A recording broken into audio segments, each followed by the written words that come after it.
Well, today I got a pile of chains need to be sharpened. I mean, they're not super dull, but they're dull enough that I notice it cutting. So we're gonna get the grinders set up. We're gonna sharpen these up and put them back in the box, and then we do have some cutting to do here in the next day or so. So I'm gonna sharpen these all up and then get the saws all cleaned up, put back together, and then we're gonna have some fun cutting here in the next couple days.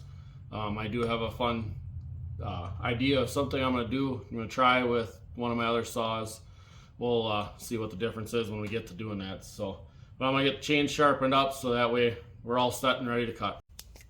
So one of the first things I like to do, I mean, there is a gold link, but I also a lot of times will even still mark the top of a tooth that I start on.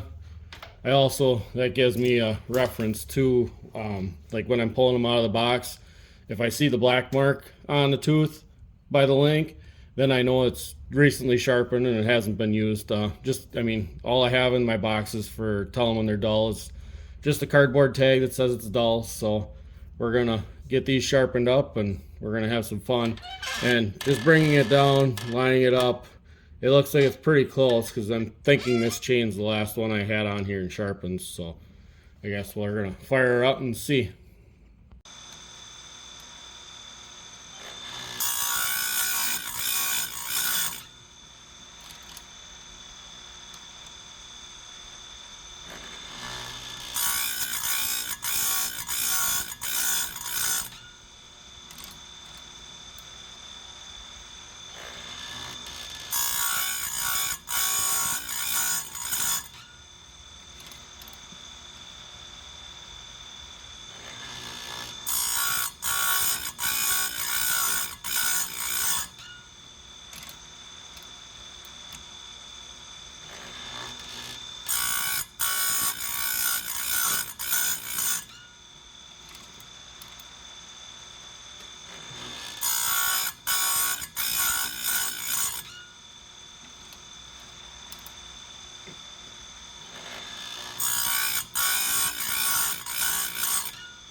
As you can see here, there is a little bit of a roll on that point, and it doesn't take much on the grinder to get that point cleaned up real nice and sharp.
anybody's been wondering what I grind at, so I have my head tipped to 60 degrees.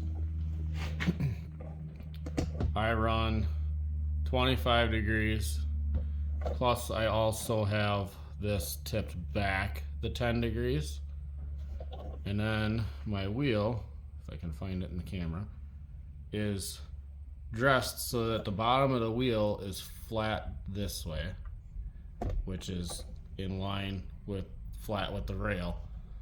So that obviously could probably stand to be dressed a little bit, because when the wheel starts turning black, it's usually glazing over. So I got a little bit of glazing on this edge, but the bottom is still pretty good. So most of my cutting is down here, but it is rubbing a little bit on the side. So next time I'll probably have to dress that wheel. So this wheel has got a little bit of glaze to it. You can kind of see the darkness and color. So I'm just going to touch this up so slightly.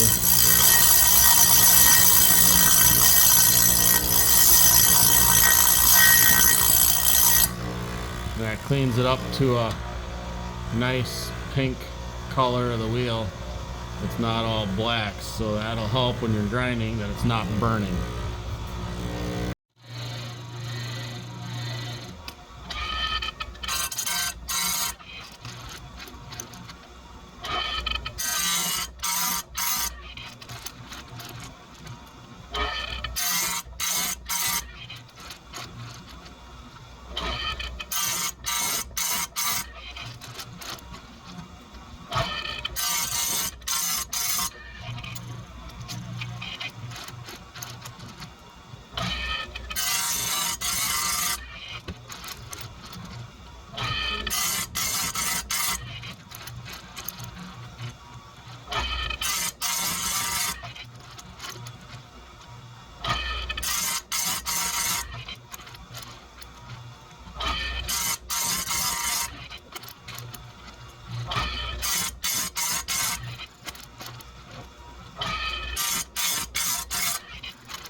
So here's a close look of what that tooth looks like when you're done.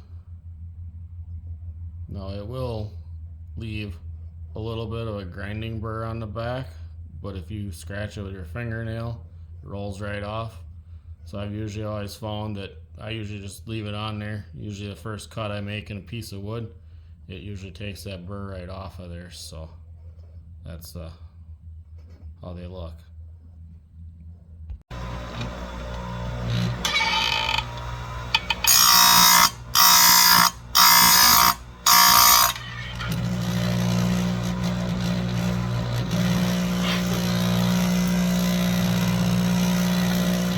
So that one there, that one had a little bit of corner missing, so I didn't quite clean up. So I'm just gonna cheat the tooth just a little bit from the wheel, or from the stop, and we're just gonna grind it till it's right. So that does take a little bit more off of that tooth, so next time I grind, that tooth will be having to be pushed over just a little bit, but the teeth don't have to be the same length as long as they're sharp.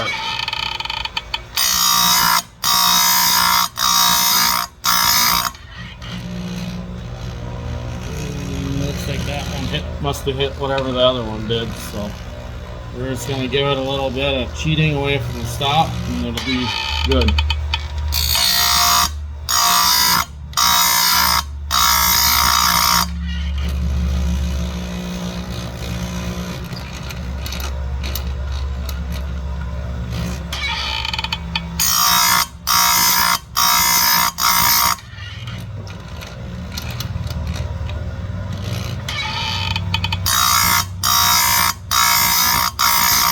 Well, I got my chains all sharpened up. These grinders, yeah, they may not be the best grinders out there, but you know, they work for what I use them for. And they're cheaper, so that's why I could justify buying a second one. I've had the one for over 10 years. The other one I just bought recently, just so I didn't have to keep changing things over. So it works better. I sharpen all one side on all my chains, and then I go and do the other side. So it works really good for me. I don't know. I mean, it's not that big of a deal, I guess, if you had just one. You can change the angles back and forth from side to side. So, but this is what I found works for me. It just takes very minimal amount, and that's why I don't wait until they're completely dull to the point where the tips are gone. If you sharpen more often, your chain's gonna last longer. It's gonna cut better. So that's what I found. It's kind of gets to the point where if I start getting a little dull, I just change it. So it's a couple minutes to do that. I flip the bar over so that way I'm wearing evenly on the bars. So, but that's what I do. So thanks for watching. We'll catch you on the next one. Bye.